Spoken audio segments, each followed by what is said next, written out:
Well, Theresa May is heading to Brussels this evening for surprise talks with European Union chiefs in a bid to break the deadlock over Brexit. So today we're asking, with the clock ticking in negotiations, who is to blame for the impasse? Well, joining me now is the former Director General of the British Chambers of Commerce, John Ashworth, also with the Executive Director of Open Britain, James McGrory. Welcome to you both.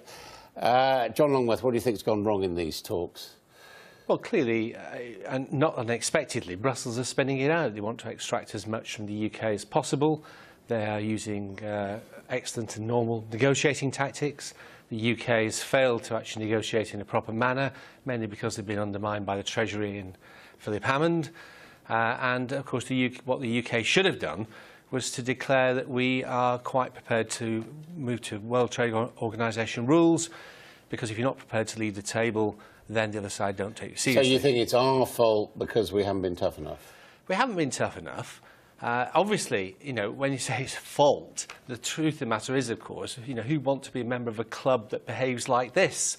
The truth is that the EU are negotiating on their own behalf. You can't blame them, but they are being very tough, and we should have been equally tough. And, of course, the key thing is we shouldn't be at all worried about moving to WTO rules, because if you've got a choice between a free trade arrangement and the benefits of Brexit that we can only crystallise if we leave the single market and the customs union, the benefits of Brexit outweigh the free trade arrangement every time. James McGrory, whose fault do you think it is? Well, I think our government have proven themselves to be pretty woefully unprepared for these negotiations. I don't think it's an exaggeration to say they're the most complex set of negotiations any government has undertaken since the Second World War, and yet Liam Fox just said it would be the easiest trade deal in human history. It's obviously nothing like that. They can't even agree amongst themselves at cabinet level on a whole host of things, from the content of transition to the time period, let alone what a future relationship looks like. Is it any surprise then they can't get agreement with the other side of the table? Well, what about John's point that, you know, basically the whole Brexit thing has been undermined by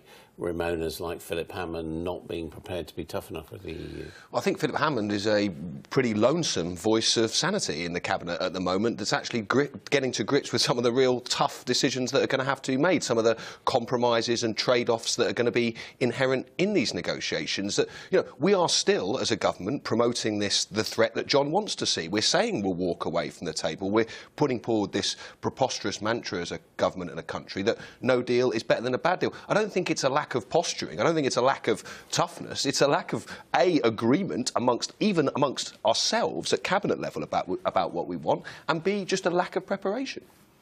Well, obviously, I don't agree with that.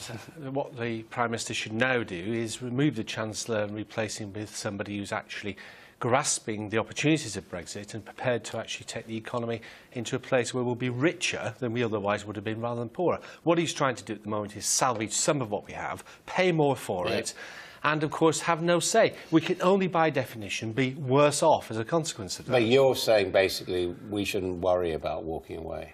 Absolutely, because, you know, the government made a big mistake right at the very beginning of defining success and failure on the basis of whether we get a free trade arrangement with the EU, which was always going to be highly unlikely in the negotiating period, and actually isn't worth that much.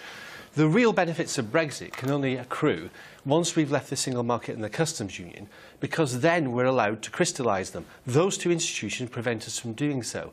And we should actually be focusing on those real benefits, not on an FTA, which may come as a bonus at a later stage, but isn't worth half as much as the real benefits. I think this blasé attitude towards no deal is very dangerous in and of itself. I think we've got to be clear to people at home what it actually means. We trade half of everything we import and export with the EU. That's the immediate, John's solution is the immediate imposition of punishing tariffs on all that stuff. It's a 10% tariff on all the cars we sell to Europe. It's 26% on chocolate. It is utter chaos at our ports and airports that we're not prepared for. It's a complete breakdown in our security cooperation. It is, I don't know what happens to the border between the north and south of Ireland, and what happens to the 3 million European citizens living here, and indeed the million British citizens living on the continent. No deal has absolutely no benefits to anyone, not to the EU, not to us. And this idea that we should just be breezy about it, I think is extremely dangerous indeed. No, not being breezy about it. We've got to be absolutely serious about grasping the real benefits of Brexit. Reform of the CAP, removal of tariffs which add costs to poorer people in the UK, footwear, clothing, food, all But you're adding caused by tariffs on half of all that we you sell. just remove tariffs unilaterally. You reform the CAP, you deregulate, you spend the net contribution on business investment, lower taxes, lower regulation, the economy will boom. We go for free trade. But trade with our nearest and biggest partner, namely the EU, grinds to a halt and has tariffs. No, it doesn't grind to a halt at all. Well, it does, Why should it? Well, because they have customs rules, and if we want to export things to them, or indeed import things for them, they're going to have to be customs checked. Only 13% of our economy is in any way related to exports well, now that's a to the different EU. question. Even if that 13% is jammed up... I wrote a paper on the customs union last March setting out how we can resolve that issue very easily. We export lots of stuff around the world.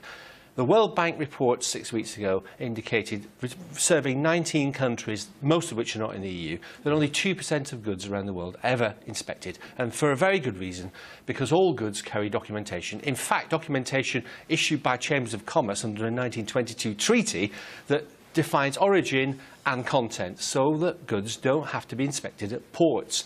There's no reason why we can't trade they have to normally. inspect it somewhere else then? No, they don't have to be inspected at all because the certification guarantees the contents and the origin. And the truth is, most exports to Europe come from countries that are not members of the single market or members of the EU, like China, like the United States, and it works perfectly well. We'd also introduced complex rules of origin rules on all of those things that are brought in from other... It's extremely Very complex. straightforward. The government's own we do it all around the world. The government's own proposals, even if they go through, even if there is a deal, say there'll be a huge increase on paperwork for any business that wants to take part in a new customs arrangement. That's if they're successful. So if they're not successful, it's going to be even worse. This idea that it is somehow simplistic to completely rip up 40 or 50 years of the arrangements that you've had on half of everything we sell is just not credible. It's very straightforward. There's much more paperwork if you want to sell something to America than if you want to sell something to France. What about services, though? Because services are a bigger part of our economy. And as we know, the European Union, you would probably say, has already been resistant to letting our services get in. I mean, there is absolutely no incentive for them if we have no deal. Well, for the most part, to allow our services in, is there? For the most part, there is no single market in services. Even now, no, while we're members. Single market. I'm saying so we're in no better or worse position by leaving than we are now. And we sell massive amounts of services around the world. In fact, we're much more successful at selling services around the world than we are selling them to the EU. Because the EU are resistant to the sale of services, and yet services are 90% of the UK economy. But we'd like to expand into Well, of course we would, but we'd like to expand into the that's not going to happen, though, into the rest of the world, where 90% of the growth is going to take place. I just think John has got to be much more open and honest with people about the trade-offs here. You're sitting there and saying that if you leave without a deal, without any deal at all, that everything is going to be better. Now, so I don't deny you can do some things that are better. You can start negotiating trade deals with other countries. Start negotiating trade deals with other countries. I know Liam Fox is very keen on a trade deal with Panama, for example. 0.2% of British exports went to... In fact, less than 0.2% of British exports went to Panama last year. The EU, we trade half of everything we sell. The idea that it's 13% of our economy 43%. and our economy, you can just write that off without there being catastrophic consequences for people at our car manufacturing industry. Listen to them. Listen to the SMMT, the people that are responsible for our car manufacturers. British car manufacturers like Aston Martin, they'd say something completely different. Aston Martin are good, but they're not a huge producer of cars. They have a higher market capitalisation than Nissan and Toyota in the UK, and they employ twice as many engineers. What you're saying is that you want us to put 10% tariff on all cars that we sell to our biggest trading partner and everything will be fine. The car industry themselves are saying that would be catastrophic. I would listen to them rather than you. OK, if nothing else, there's a lot to talk about. Thank you very much indeed.